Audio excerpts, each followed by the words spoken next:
stood out to me the collective component of the victory. It was a team effort in a lot of ways.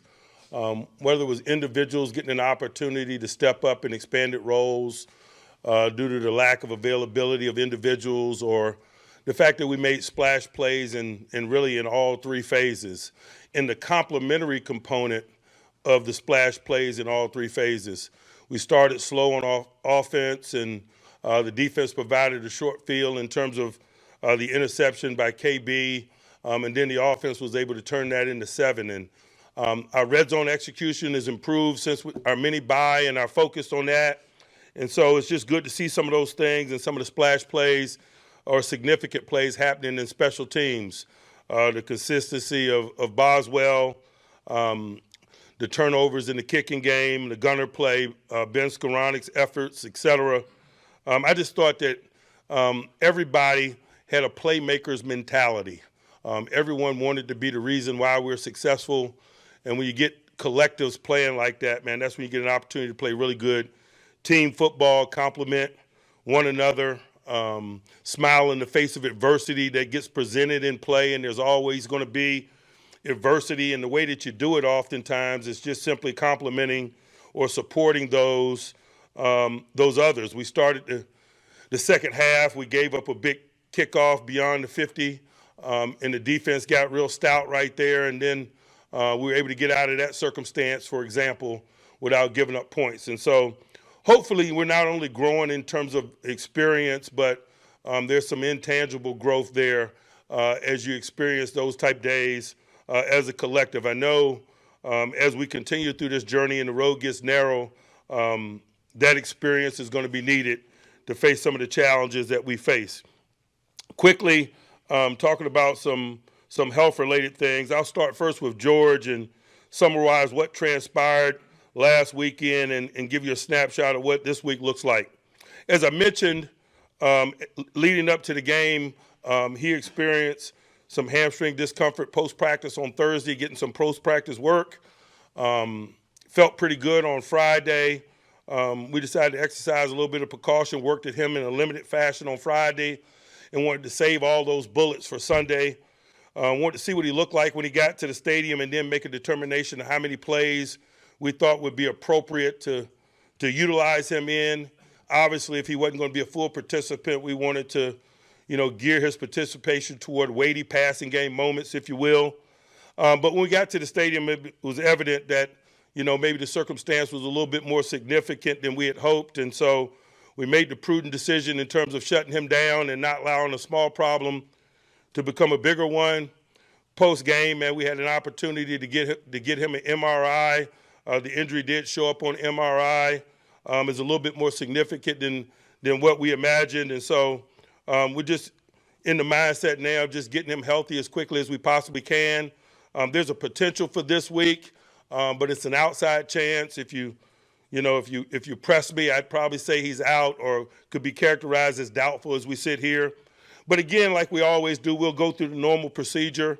We'll let participation be our guide in terms of availability, and then obviously the quality of that participation. Some guys that are probably in a little bit better position from a participation standpoint, Larry Ogunjobi with his groin, and Deshaun Elliott with some hamstring tightness. We'll watch those guys, particularly at the early part of the week, and again, hopefully there's an uptick in their participation and the quality of it as we push forward toward game time. Dante Jackson had some spotty availability in game. He was sick on Sunday, but was able to get through. I don't imagine that he'll be limited. And some other guys got some minor bumps and bruises associated with competition. And so, as we always do, we won't waste a lot of time focusing our energies on those not available to us. We'll appropriately focus our energies on those that are, and how we divide that labor up and how we can best position them to perform and play winning football individually and collectively. Now on to the Philadelphia Eagles. Man, really excited about this one, man, this Pennsylvania State Championship. Excited about representing Whippeal in this. I was just joking this morning, man, we could play this game in Breezewood, man, that'd be awesome. They're a really good football team. They need no endorsement from me. They're the winners of 9 straight. when you look at the tape, man, you see exactly why. I'll start first on offense. The acquisition of Saquon Barkley has got to be the most significant acquisition in the NFL in 2024. That's what the tape looks like. He's been dominant, eye-opening, that opportunity to talk about the dynamic playmaking of guys like Saquon and see the highlight reel plays like him jumping people backwards that oftentimes you miss the brilliance of a guy like Landon Dickerson, man, or Lane Johnson. And so we recognize that the game is played up front, that they usually provide the wave that the little men ride. And so we respect that component of what they do and their capabilities in that area as well. On the defensive side of the ball, they got a bunch of young, talented players, a bunch of Georgia guys that I've seen in draft planning over the last several years, ultra talented. They've been talented up front for a number of years. They play a lot of people, and they invest in those people in terms of talent acquisition. The same could be said about this collective. They're surprised by the contributions that they're able to provide. Both guys are football players first and cover men second, in that they're very physical for their position. They don't turn down physical confrontation. They display global football awareness that allows them to make plays other than cover people. Cooper has shown a nice knack for screen destruction, for example, or perimeter play, destruction, bubble screens, wide out screens, etc. And so they got a real formidable group. But again, I'm not surprised by that. You're going to have some tangible evidence when you're talking about an NFL collective winning 9 games in a row. We're excited about being in this 5-star matchup this week, and we show our excitement by locking in on our preparation. And so I'm excited about getting started with our players tomorrow morning in that regard. I'll pause and open it up for questions. Mike, when you look at the situation with George, is there a big picture element involved that you want to make sure you're cautious and you don't aggravate the thing? No, to be honest with you, no. There's enough things that have our attention in the here and now. We've kind of been in that posture all year. I don't imagine that would change. And so we'll see where the week leads us. It's a little different. I mean, he didn't practice on Friday, but you were still planning on him potentially being available. He did limited work on Friday. Yeah, but I mean, was it a little different though, having a full week to prepare for that as that potential? You mean the strategy component? Certainly, certainly.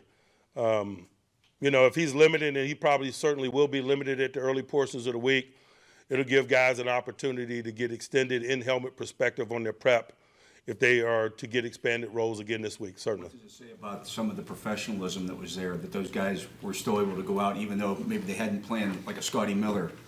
And I think that's why I'm just so high on the collective. Those guys might be new to us, but they're not new to the National Football League. They're pros, man. They behave that way. Whether you're talking about Scotty Miller or Van Jefferson or Ben Skoranek, for that matter, all guys have been in the NFL, man, and I just think you saw, shades of that in their performance and the consistency of their performance last weekend. Mike, in terms of his knowledge of the offense and what you've seen from him in a limited time, and can Mike Williams be a guy that could step up for you in that role? No question. I felt like he did. He did last week. As I mentioned last week in this setting, I view it only as a matter of time before his presence gets felt in a more consistent way in stadium. Practice has been like that for a number of weeks, and usually when you see people making plays in practice, it's a precursor to them making plays in stadium. And so George available or not, I expect the overall trajectory of his performance and inclusion in performance to be on the incline. After halftime, did you guys make any adjustments in the passing game to, now that you had 30 minutes under your feet without George, about how to adjust against Cleveland? I don't know that we waited until halftime. Halftime was an opportunity to solidify some of the in-game adjustments that we were working through in the first half. And so there were no real new discussions at half, but we did. This line that maybe you saw his performance with the Giants. To be honest with you, I didn't see a lot and didn't study a lot in the Giants being an NFC team, and so I'm probably not the appropriate person to ask in terms of comparing the two situations for him. How about as far as just what you're seeing from him this year with the Eagles? He's dynamic. He is. He checks all the boxes in terms of physical talent. He's got top end speed. He can hit the home run, as evidence of the Rams game. He's good in tight space areas. He can get downhill. He can lower his pads and run behind his pads. He's got good lateral abilities. He can make people miss. He's just a really complete player, and obviously been a significant acquisition for them. Mike, along those lines, this will be a test, obviously, for your rush defense. Last year, I think you finished 19th. This year, top 5. Those improvements, is it as simple as Cam Hayward is back and playing at an all-pro level? Is there more to it than that? I haven't spent any time digesting this year relative to last year. I think it's, business as usual, to be quite honest with you. When Cam's healthy, he plays the way he plays right now. Mike, you guys didn't win as many short distance situations the first time in Cleveland. This time around, each time you guys ran the ball 3rd and 5 or short, you converted. What did you see an improvement from your offensive line against their front this time around? It's not always an improvement, to be quite honest with you. Sometimes it's just venue. You're in a road game venue. You're working on salad count. You lose the advantage of beating people to the punch. You work in your venue. You get the benefit of a cadence. And sometimes it just is simple as that. Mike, Russ has played a lot of meaningful football in December and January. What, from his experience, do you want to see translate as you guys kind of get down the stretch here? I hadn't thought a lot about his experience outside of Pittsburgh, to be honest with you. I didn't want to prejudge him in any way. I've just been enjoying the process of getting to know him and working with him and building new memories and gaining an understanding of what he needs to do in this environment for us. All of us come with something, good experience, baggage, etc. But I've just learned over the years to not spend a lot of time dwelling on some of that and really just give guys an opportunity to find their space in this environment and prosper in this environment. He's done an awesome job of that. Certainly his experience is an asset to him and to us, but it's not something that we spend a great deal of time discussing.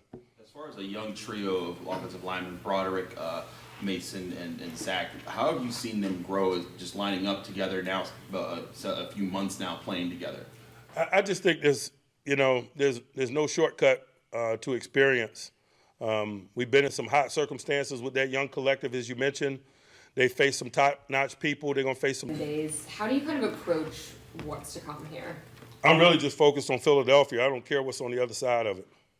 Does it affect your approach to practice workload, division of labor, things like that, knowing that this is the start to a stretch like that? It may affect it on the other side of Philadelphia, but I have a 7-day cycle this week, and so I'm not going to make the simple complex. We got a task this week. We got a job to do. We got a finite amount of time and materials and talent and manpower, as do they. And so with that in mind, we're going to prepare and focus our energies on winning this game. There's so many variables that could affect the preparation process on the other side of this game, the attrition component and so forth, that it's fruitless and almost a waste of time to get beyond the template component. Certainly I have a calendar and a template, but that does not have my time or attention. The Philadelphia Eagles do. Mike, you mentioned off the top complementary football. What allows a team to play complementary football? Playmaking. We can make it out to be something that's mystical, but you need a play, you make a play. We're starting slow on offense. We need to provide them a short field. KB picks a screen off, puts them on a short field. It's playmaking. Mike, Andy White and a couple others spent some time in Philadelphia. In that vein, do you see similarities in terms of how both organizations are built in the brand of football that you guys both want to play? To be honest with you, I hadn't asked Andy that. Andy's better positioned to answer that. I'm just, we don't play these guys very often. I got a finite amount of time. They won 9 games in a row. There's some real meaty, tangible things on a Tuesday that has my attention. That might be an interesting conversation over lunch on Friday in terms of some of those things. What have you liked about James Pierre's play when he's had to replace Dante Jackson, both against Washington and the Browns?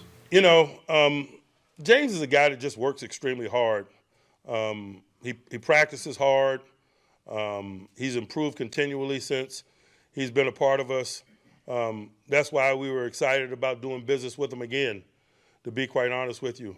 And I just think that you create your fortune Everyone was happy for him to get an opportunity to make that splash play for us because everybody sees the work that he puts in, how selfless he is, what a good teammate he is.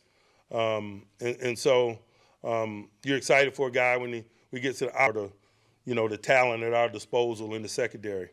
Mike, when you guys traded for Mike Williams, you said right fit. What have you seen from him? Keep watching. Keep watching. Very much in development. Again, as I've mentioned, seen some quality playmaking in practice. I thought last weekend was a significant step in seeing some more, and so let's hope that continues. Mike, this was the first time you had Alex Highsmith, Nick Herbig, and TJ Watt all back since like week 3. Just what do you see out of that unit? Just continual pressure. We invest a lot in that collective. We added to that collective in terms of Preston Smith as well. And you can't run out of rushmen. The weighty moments oftentimes that we refer to that define games in settings like this are one-dimensional passing circumstances, third down, 2-minute, et cetera, or combinations of multiple situations, third down in a red zone. And so you can't run out of rushmen. I'm glad that we have everyone at our disposal, and I'm excited about watching that collective continue to divide that labor up and let their talent show individually and collectively. Mike, what is it about Landon Roberts that allows him not only to make the plays in the backfield like he did the other day, but even take on the blockers and blow up plays even if he doesn't make them? He's a 9-on-7 linebacker. I laugh often because I remember being at his pro day. Kevin Colbert and I stood in the parking lot at the University of Houston, man, and talked to he and his parents after pro day for about an hour.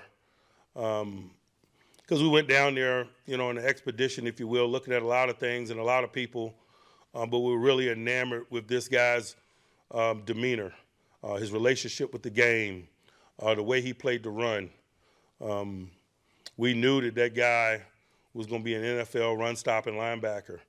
And, almost a decade later, man, he's got a resume that kind of illustrates that. And so that was our interest in him when we acquired him a year ago, and he's done nothing but prove that. And I'm thankful to have him. He shows up in moments, as you mentioned, that fourth down moment. He made a really significant play in a goal line circumstance against Dallas, man. If we recover that ball, man, we might all still be talking about that play. Obviously, it's a big week for him because we play Mr. Barkley. And so saw him in the building earlier. He's watching some tape. He's a professional. He understands his skill set. He understands his role. He's good for team. Along the offensive line, the secondary, we'll often hear about the importance of cohesion and experience. You've infused 2 rookies successfully along your O-line. They've done that in the secondary, 2 rookies. Can you speak about how that either shows up for them or for you guys, how those guys have come together quickly and what they've been asked to do?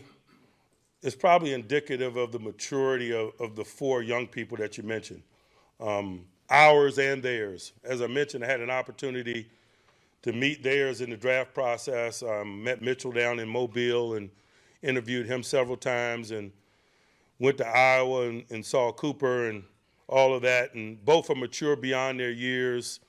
They got good relationships with the game. They got good football intellect. I think those things could also describe our 2. And I think that's usually the case when a young guy positions himself to be a significant contributor to an NFL outfit. There's a maturity beyond their years, and there's a football intellect there that's probably indicative of some really good training and some natural aptitude regarding schematics. You've talked about the youth of Broderick Jones and him overcoming trials, but what have you seen from him, especially the past few weeks, that has shown progress? It looks like he's been a bigger asset in the run game and been more consistent for you guys. He's working every day to be better. I'm not trying to tell a story. The growth and development continues. Like both you and the Eagles, the 2 organizations have kind of built this brand of physical football. What excites you the most about the mano-a-mano component in this matchup? I just like playing good people, particularly this time of year. It doesn't matter to me that it's the Eagles, to be quite honest with you. The people that we play are generally nameless, great faces to us. We focus on the things that we need to do, how we divide our labor up, how we play to our strengths, how we minimize our weaknesses. But I do like playing really good people. I think there's growth in it. Obviously, you got to get the job done. But man, I think there's significant growth in pitting your collective talents and skills versus big-time opponents, and there's certainly that. Mike, with the number of soft tissue injuries you've had throughout the season, are there any adjustments you make in how you practice or when guys do practice? You know, that is ongoing and continual. You know, but I just think that that's normal business operating procedure. I think if you're going to be good at what we do, you better have a hardcore plan while at the same time being light on your feet to make necessary adjustments. That's why I haven't delved too much into, you know, this 3-game sequence on the other side of Philadelphia, because, you know, there's so many variables involved. It's somewhat a waste of time. I'll do what's required this week for the collective based on the information and the players I have available. I'll do the same thing next week, and really it's the same thing regarding a lack of player availability for whatever reason. Anyone else?